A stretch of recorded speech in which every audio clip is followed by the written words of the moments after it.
Le Japon est signataire du moratoire sur la chasse de la Commission baleinière internationale, mais utilise une faille du texte qui autorise la chasse aux cétacés pour des visées scientifiques, mis à jour le 31 mars 2018, 15.2.35 publié le 31 mars 2018. 15.2.03 La chasse scientifique a été bonne. Des baleiniers japonais sont rentrés au port, samedi 31 mars. Après avoir tué 333 cétacés dans l'océan Antarctique, des baleines de mink, petits rorquals.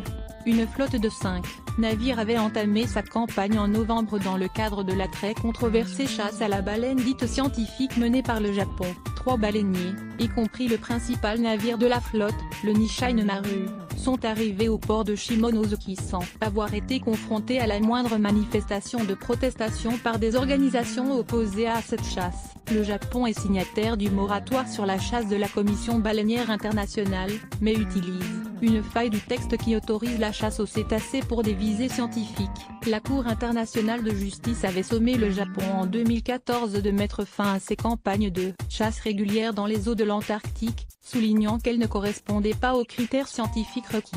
Le Premier ministre japonais, Shinzo Abe, a réitéré fin janvier la volonté de son pays de poursuivre la chasse à la baleine dite scientifique dans l'Antarctique et de reprendre à terme la pêche commerciale. À lire aussi sujet.